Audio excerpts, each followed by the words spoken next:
But I just want to bounce off you and something that stands out to you as to what you saw Philadelphia do either this year or over the last few years, and what the Dallas Cowboys could basically learn from them to improve their team. Because when you think about it, real quick, a 7-10 team without our starting quarterback for the majority of the season, 20 or so. I think we signed one free agent and lost 10, give or take. Yeah.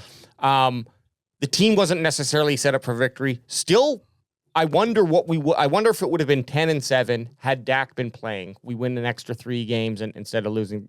I'm not saying that we go to the Super Bowl, but just putting that into context, the team really wasn't too far off from making the playoffs. And we had a banged up ride. So I'm not trying to make an argument for the Cowboys, but just bringing all that context together.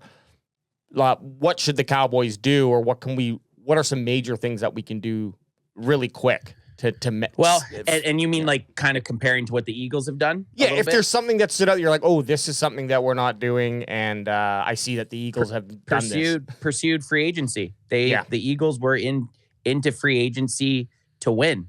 They got one of the best free agents in the 2024 offseason in Saquon Barkley. They got Bond, the linebacker. I'm pretty sure they signed him this year too, or a couple years ago, who ended up having he had an interception in the Super Bowl.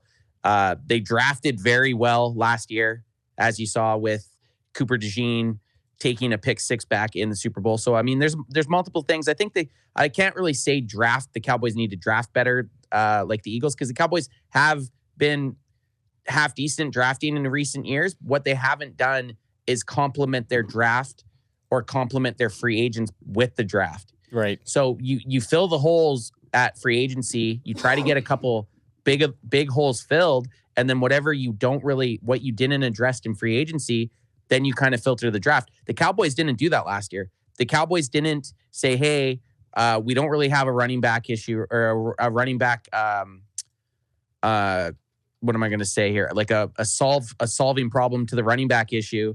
They just had Zeke and Rico Dowdle, which wasn't really a suitable thing going into the season, right? So the Eagles went out, saw what they had holes in, got free agents, and then where they didn't have holes, they drafted guys. So the Cowboys are going to have a bunch of holes on this team with the amount of free agents that they're going to have going into the 2025 free agency period. So I think they need to hit free agency hard, and then whatever they didn't get at free agency, they need to build through the draft. Yeah, and this is the place where I think we need to come to an understanding of what to expect next year. Obviously, look, I'm talking like this now. Do not clip this and show it to me in September when we're going to be chanting Super Bowl. It won't matter. We're going to be hyped up. But the reality is, I think that this year I think it's a 2-year process to get the team to a place where they're going to actually be competitive. Perhaps we do make the playoffs next year, right? Like playoffs? Like I mentioned earlier, we weren't crack them if you got them. If you got them. Crack if you got them. Crack them if you got them. I can do it. Trip cracks. I was trying to give you that. Crack them if you got them. Well, like on paper, at least, we weren't too far off from actually making it into the song and dance there. So, but this is just something that I think goes to what you were talking about, Anth. It's the cap hits, and there's a lot of technical on this article, but this is something, you know me. I like a good Excel chart. I like it day or episode 1 or show 1 of the offseason, and we got a chart. That's what I like to chart see. Jay? Chart J's Hell back, yeah, baby. And this is from bloggingtheboys.com. It's the cat hits deferred, and you can see how far. First of all, Philadelphia is number 1 by far with deferred cap hits. $468 million deferred over the next, 5-10 years. And what's that mean? That's how much they've kicked it down the road? So the contracts that they have now, this is how much money they've kicked down the road. Exactly. Okay. Cleveland is the net. So Philadelphia, $469 million round up. Cleveland, $289 million is the next up there. And Dallas, $79 million. They're in the top. But what we're seeing here is a Philadelphia team that said, okay, we have a 5-year window. And the funny thing is they've already won a Super Bowl, X amount of years ago as well. So is this a process you can continually repeat, be a thorn in the side of your other teams, but then when that opportunity arises, you go all in, you kick the rest of the fucking money down the road. And another thing that Eagles do well that kind of makes this a little bit more palpable, I believe, is they will sign early. And they don't mind signing early. Neither do the players. Neither do the players. But obviously by the end, by say your contract's over in 2026, 2027, by that time, you're getting a deal for that player's ability, right? Yep. So I don't know. I haven't looked at all Phillies, but I'm assuming a lot of these contracts that they've kicked down the road are going to be guys that either they will re-sign and maybe do that same thing again, or it's fine. Who cares? They won a Super Bowl.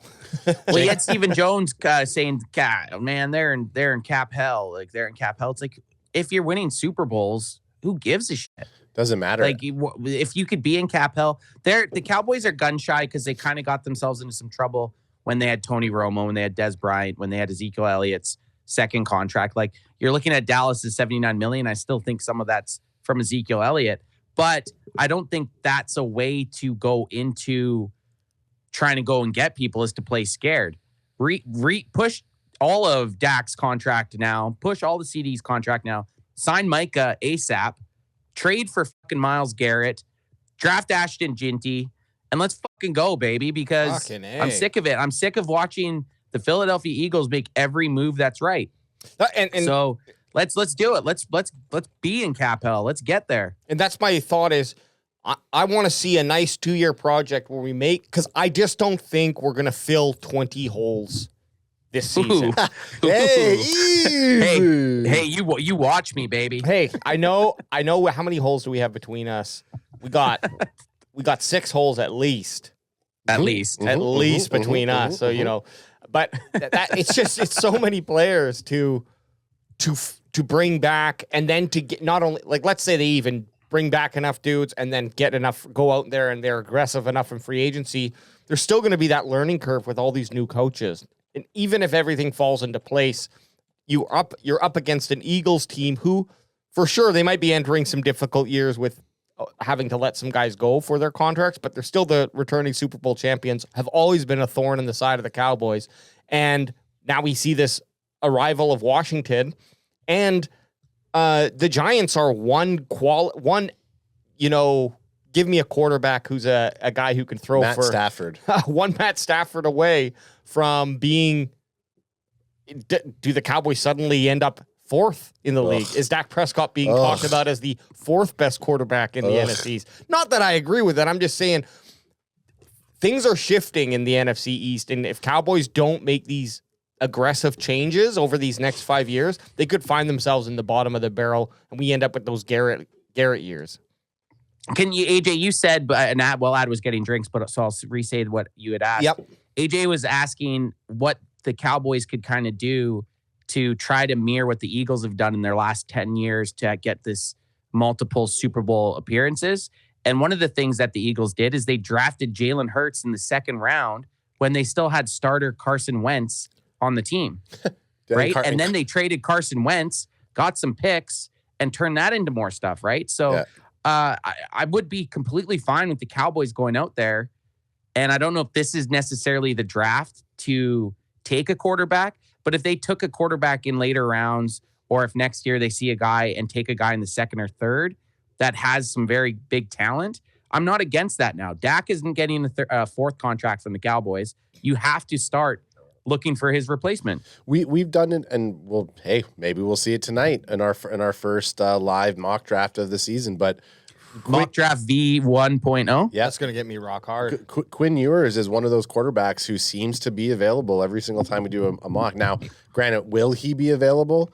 Who knows? Who knows what's going to happen? But I think the three. And that's what's fun about the draft. And that's what's fun about the draft. But like, just talking about like, what do the Eagles do over the Cowboys? The Eagles since 2016 have spent over $700 million. I think it was like $730 million on free agency. Yeah. Cowboys have spent less than half of that. They spent like $358 million since 2016. I think the average was like $34 million is what the Cowboys spend per year to the Eagles 74 or whatever Yeah. it equates to. So when you More look than at double. that, More than You double. got to. yeah. So I wonder what the league average would be like. Obviously, we're not going to dive into that now, but I wonder what. Hey, look, AJ's ready to blow. AJ's all ready. 32 teams. AJ's ready to blow his load before we even get into the offseason. I wonder where the Cowboys would be on that list and where the Eagles would be on that list. But we know the Joneses now, since we all know Jerry's not actually making the calls. It's Stephen Jones. And since Stephen Jones has been making the calls about signings, they're very, very, well, he's Catboy.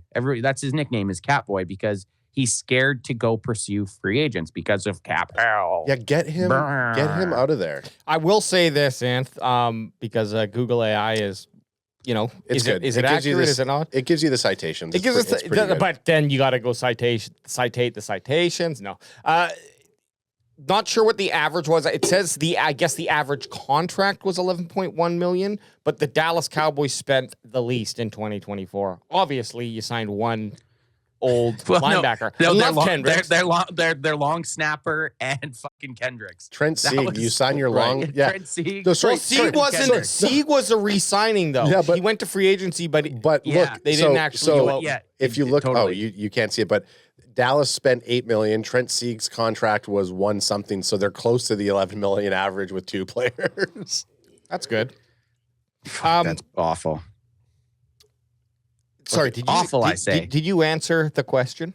Answer the question. What do the Cowboys need to do? What do you? Is there anything that stands out? We're putting your feet to the coals, baby. What stands out in your mind for what you saw the Eagles do, or any team really? But the Eagles won the Super Bowl and they're in our division, and then what the Cowboys and we hate them, and we hate them, and we hate them. What I saw the Eagles do, obviously making those major moves in the offseason with free agency. That allowed them to also draft for their positions of needs or positions of depth. I mean, man, their O-line was huge. Like they have a huge O-line and D-line, and they have all of the Georgia Bulldogs D-line. So like pretty much, yeah. Like their D-line is the Georgia Bulldogs. They just stacked in the right areas to and then made that big move by going out and getting Saquon. So you have the right elements. Would Gainwell have done the same? Would a different running back have produced the same as Saquon Barkley? I mean, maybe they still would have won those games, but you put an electric player like Saquon Barkley into an assembled trench like that. I mean, and we obviously saw what Saquon Barkley did, because you saw what Saquon Barkley did in the Giants. Nothing. I'll tell you this. The Eagles are so good at this fucking draft game and so good at this free agency game that if they wouldn't have signed Saquon Barkley, they would have drafted a guy like Bucky Irving. Guaranteed. Yeah. Guaranteed. And no, maybe he doesn't have, granted, the 2,000 yards and have that explosive season that Saquon has, but they still would have addressed that need of running back with the draft or free agency. Yeah. I'd like to read to you guys if I could. Read, dude. I dare you. I want to read. And you can't see the screen, right? Yeah, and just everybody. No, take a moment. Okay. Take a moment to say what up, chat. Chat's been rocking hard chat, for us. Up? After you Don't go through forget this, to hit that like button, baby. Yeah, after you go through this, I'll say a couple comments from chat just to keep them in the mix here for you guys. Awesome. So this is going over what the Eagles have done in free agency, drafting, and through trades. So we'll start with free agency here, and we can all switch off. You know how we do. The Eagles made a fantastic signing in Saquon Barkley. Everything lined up perfectly for that situation. Barkley was healthy. The Eagles' offensive line was fantastic. Kellen Moore and Jeff Stoutland maximized his talent. It was a home run pick. While the Eagles forked out some cash for that, they also landed an amazing low-cost fine of linebacker Zach Bond, who had an all-pro season. And that's the guy I was talking about, AJ. And a big interception. And an interception in the Super Bowl. Yeah. Well, there you go. Oddly enough, the Eagles' most expensive free agent signing last offseason was edge rusher Bryce Huff. The Eagles gave him a 3-year, $51 million deal, but he's been a player of no consequence. Nobody's talking about him being a free agent blunder because the team is winning. Philadelphia is throwing a bunch of money out there and hoping some of it sticks. And fortunately for them, some of it is. Yep. Yeah, absolutely. I mean, that's what if you're playing a video game. You got to take chances on some guys. That's what you're doing. And some guys aren't going to work out. And realistically, sure, they threw a 3-year, $51 million deal. That's not that much money. In the grand scheme of things, no. No, not at Like, all. for sure, if you're having to make a decision because you only got X amount, then that definitely can be consequential for the team. But when you're thinking about a guy who, okay, he could be the game changer, like you're, I'm not going to say flipping a coin 50-50 because you have some history with these guys. But Saquon, for example, had the injury history. Always the question, was he going to get injured again? Is this something that we're going to see and he's going to be one of those guys that are great for 8 games and then they get injured? It worked out for them, didn't it? He completely changed that offense. So I don't mind. Like, I like the idea of saying, okay, let's go out there, get some big names. And if 2 of 5 show up, I think that's a pretty good. Now, they only listed 3 players here, but there are. And hit 2 of 3 of them. Hit 2 of 3. So. Yeah. Well, I mean, hey, listen, at the grand scheme of things, $51 million deal over 3 years, that's pocket change to Dak Prescott. Dak Prescott makes more than that in 1 year, bitch. I don't know if it's something to be bragging about. Hey, it's not something to be bragging about, but that's okay. Well, you can brag.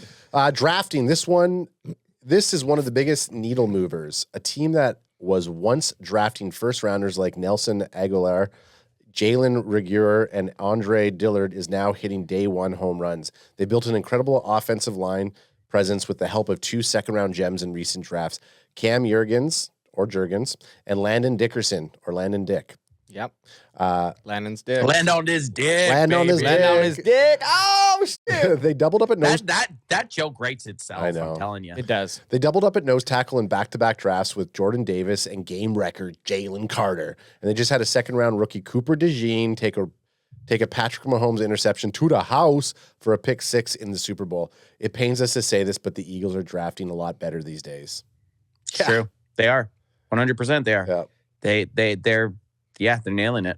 And it's really unfortunate. I mean, and so Brent Packer guy saying this Eagles talk is depressing me. It's depressing all of us, but we have to go through it. We have to do it. This is the step. We got to go through it. We can't. If we want to be the GMs that we need to be during our mock drafts, we need to see what these sons of bitches are doing, and we need to be able to say, well, say we get this guy in free agency. We need to have reasoning for maybe certain positions that we take. So I think you have to see what the Super Bowl champs are doing, because the Eagles, they've been to 3 Super Bowls in 10 years. You have to start looking at what they're doing. Liam 1256 says the Eagles took risk with Jalen Carter and Saquon. They both paid off. I mean, when you look at Carter was like Carter should not wrap. Carter was a gift wrap for them. And I remember us when we're watching. Still risk. His case wasn't settled and stuff, or that stuff wasn't settled. But that guy was, before the off the field stuff, he was some people were thinking he was going to be the first overall pick. And you know what, like Saquon, I would also say that was a risk. Obviously, you know, you have someone who's a very has a lot of talent, has seen a lot of injury. I used to call him Mr. Glass in our fantasy football league, because every time I draft him, he'd go down. You have to draft Saquon next year, Adam. I should. I have to. I will. For CanFan, I will draft Saquon Barkley in fantasy football. Okay. Yes. Okay. Yes. And get Nate over here to watch all his games with us. Yeah, he's not making it through that. Hey, not that we want anybody to be injured, but come on, let's be real. You know what, the risk factor, though, it's like there is an amount of risk for any player. Any single player, even Tom Brady, because the risk is like, are you going to go out there and play smart enough football where you don't get injured? You might have all the skills in the world, and you know, I'm not disagreeing with him. I'm just saying, there's that risk aspect that's involved. How much do you let that play into your decision making? And I think obviously it's easy to say in hindsight, but the Eagles made the right decision, and I would have done the same thing. Carter, I don't care about the offseason issues, because regardless of what it might be, I just know that they're going to get the best lawyers, and they might push something down the road by a year or two anyway. So yeah, so you're going to get 1 season, maybe 2 out of him before he goes to jail. But then by that point, it gets pushed so far, courts get fatigued, and they'll come to some sort of a deal. He's been in the NFL. You know, there's all so I'm not so worried about that. But Saquon, I was much more worried about, and I believe if you even go back and listen to us, like I was like, I don't know if I take 100%. I was thinking that, AJ, there's definitely footage of us. Yeah. like sewering the pick after, even though we all wanted the Cowboys to get Saquon. Guaranteed, as soon as the Eagles got him, we're like, well, he's got injury history. So. Yeah. Take Mr. Glass. And Willie now the best rushing season of any running back to win the Super Bowl. Now, Most rushing yards ever ran in an NFL season. Yeah. Now, granted, would he have had that type of season with the Cowboys? Probably not. He would have. He would have been. He definitely would have put up more numbers than what we did. But our run game was atrocious last year. All right, well, let's talk about trades. The Eagles are wheelers and dealers. In the first 3 seasons, they have made moves to acquire A.J. Brown, DeAndre Swift, and Chauncey Gardner-Johnson. Those guys have been key players for them. Now, they also have made plenty of deals that haven't amounted to much. Players like Kevin Byard, Kenny Pickett, Jahan Dotson, and Robert Quinn didn't live up to the high praise fans gave the front office at the time of the trade. But whether they work out or not, the Eagles are always willing to deal. I'm confused what he means about the Kenny Pickett. I thought Kenny Pickett was. I thought he was just a. They did trade for him. I didn't know that. I don't follow enough of Eagles shit. Kenny Pickett, he's their backup quarterback. Like, was anyone really expecting him to do much when Jalen Hurts is there? No. Yeah, I don't. Oh, you're right. So let's just remove that name because that doesn't make sense. Kenny Pickett feels like Gardner Minshew. Like, you know what I mean? Dotson scored a Super Bowl touchdown. That seems pretty sweet. With trades too, it's like you're never going to get the sweetheart deal where it's like, okay, you think that this guy is good? We'll trade him to us then. You think that this guy can help your team? Trade him to us. Trade him to us then for less than what he's worth. You're always going to have to find a guy who is not respected much on the team, or you believe that they don't think that his ceiling is here, and you think his ceiling is here. And for audio listeners, I had one hand lower than the other, indicating that the ceiling was lower for the first person and higher for the second person. So he did. He's not lying. So being aggressive with trades and getting a name that just something that stands out as a skill. I and I think maybe the amount wasn't the right amount. He's like that hand holding there. That happens sometimes. Who's the young dude that we got, the wide receiver? Name escapes me. Mingo? Jonathan Mingo. Jonathan Mingo has some nice physical stats. If he can get some work in and they can find a way to utilize him in this, let's hope it's somewhat of a new and revamped offense, it could end up being a really good trade for us. But at this point, there's really nothing exciting. We want to bring someone in to kind of fill that role. So, we'll have to wait and see, but it could also just be one of those, okay, we just gave up a late round pick for a flyer, and point being, I think we have to be okay with that sometimes too, because it could turn out, even though it didn't necessarily, it was a little bit of a surprise or questionable trade that they made when there was other people available.